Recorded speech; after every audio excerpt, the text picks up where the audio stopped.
చేయండి, లేదంటే play cards పెట్టుకొని వచ్చి డెమాన్స్ట్రేట్ చేసి ఆనందపడిపోవడం. ఎక్కడికి పోతున్నాం? దాన్ని చూసి ఏం నేర్పిస్తున్నాం మన సమాజంలో? చాలా ప్రమాదం ఇవన్నీ. ఎమ్మెల్యేలందరినీ ఇళ్ళకి వెళ్ళమంటున్నారు ఏడాది పాలన సందర్భంగా. ఈ సందర్భంగా వచ్చినటువంటి నేతల్ని చంద్రబాబు గారి మేనిఫెస్టోని గుర్తు చేసుకుందామని చెప్పేసి మొత్తం నేను ఆయన కూడా గుర్తు చేసుకొనే ప్రజలు చేశారు.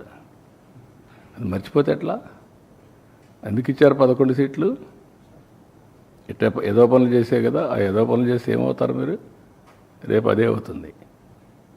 కానీ అది చేయడం తప్పు అంటాను నేను.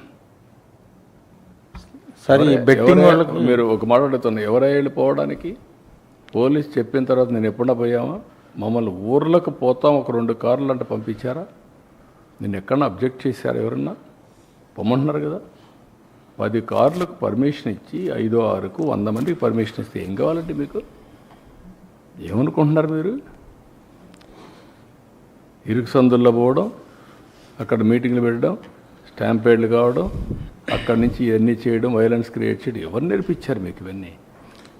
పోలీసుల మీద మళ్ళా బ్లేమ్ చేయడం, బురద వేయడం. ఎక్కడ దొరుకుతాయి ఇవన్నీ?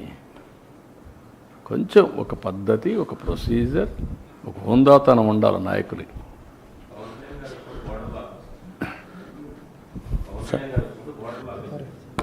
సార్, అరెస్టులు కూడా విషయం.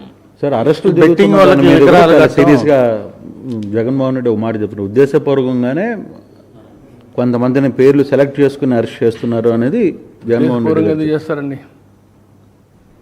చట్టం దాని ప్రకారం అది పనిచేస్తుంది. ఉద్దేశపూర్వకంగా ఎందుకు చేస్తారు? ఎందుకు చేయాలి? సార్, మీకు అందరికీ తెలియదా శాండీ ఏం జరిగిందో? తెలియదా మీకు లిక్కర్లో ఏం జరిగిందని? కొత్త అది. అంటే మేము ఏం చేసినా రాజకీయాల్లో ఉన్నాం కాబట్టి ఎవరు దీనిపైన యాక్షన్ తీసుకోవడం ఎటు కుదురుతాయి? కాబట్టి ఇది ఒక పద్ధతి ఉంటుంది, ఏదైనా ఒక జవాబుదారితనం ఉంటుంది. సరే, ఈ బెట్టింగ్ వాళ్ళకి విగ్రహాలు పెట్టడం ఎలా చూడొచ్చు సార్? బెట్టింగ్ వాళ్ళకి విగ్రహాలు పెడుతున్నారు. గంజాయి బ్యాచ్కి, బెట్టింగ్ బ్యాచ్కి, రౌడీలకి, హత్యలు చేసే వాళ్ళకి, అత్యాచారాలు చేసే వాళ్ళకి విగ్రహాలు పెడతారు. అందుకే మీరు ఒకసారి చరిత్రలో కూడా మీరు చూస్తే రాజకీయాలు మారిన తర్వాత ఇప్పుడు కొత్త బ్యాచ్ కొత్త విధానాలు తీసుకొస్తున్నారు. వాళ్ళే హీరోస్గా, ఇటు రౌడీజం చేసేవాళ్ళు హీరోలు, ఊర్లో భయభ్రాంతులు చేసేవాళ్ళు హీరోలు, లా అండ్ ఆర్డర్ మెయింటైన్ చేసేవాళ్ళు చేతకాని వాళ్ళు అనే పరిస్థితి తీసుకొస్తున్నారు. బెట్టింగ్ కట్టడం తప్పు కదండి. గంజాయి రాష్ట్రంలో ఎట్టుందండి ఒకప్పుడు?